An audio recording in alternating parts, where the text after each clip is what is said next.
Nosso assunto agora é a violência no campo.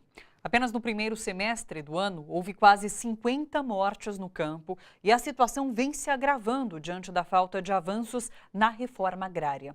Especialistas também apontam como causa da violência a gigantesca concentração da terra no Brasil. 1% dos fazendeiros tem quase metade das propriedades rurais no país. A reportagem é de Jomiag. O Pará é um dos estados brasileiros onde mais acontecem conflitos e mortes no campo. Ontem mesmo, um acampamento de sem terra em Marabá foi atacado a bala e incendiado. Um grupo de jagunços cercou um acampamento do MST, sitiou o acampamento, queimou as plantações, fizeram barreira nas estradas e dispararam vários tiros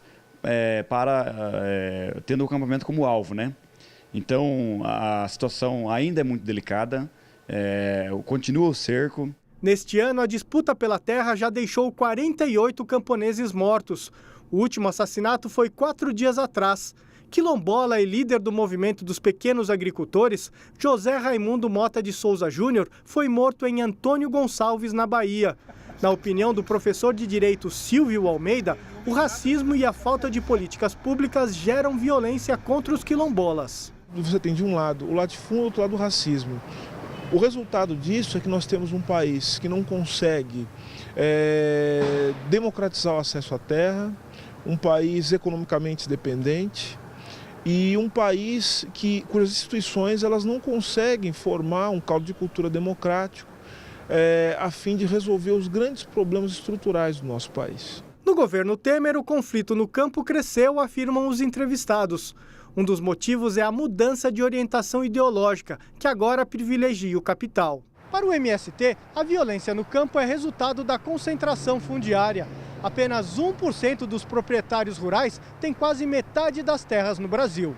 Para Márcio Santos, do MST, uma ampla reforma agrária poderia diminuir a violência no campo. Se você tem uma estrutura agrária altamente concentrada num país de dimensões continentais, é uma anomalia. Então, a democratização do campo, a reforma agrária, é um passo fundamental para resolver a violência no campo. Até porque a concentração da terra significa que milhões de trabalhadores sem terras ficam vagueando pelo território nacional, vendendo sua força de trabalho a preços irrisórios. Outro problema sério que favorece a violência no campo é a impunidade.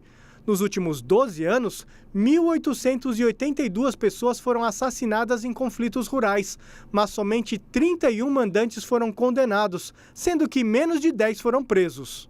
É só a gente verificar o panorama das ações judiciárias que envolvem a questão da propriedade, da terra, e mais do que isso, verificar, aí sim, a impunidade que decorre da seletividade quando se trata também do assassinato de defensores de direitos humanos, do assassinato de lideranças quilombolas, do assassinato de lideranças indígenas ou daqueles que defendem os interesses dessas populações.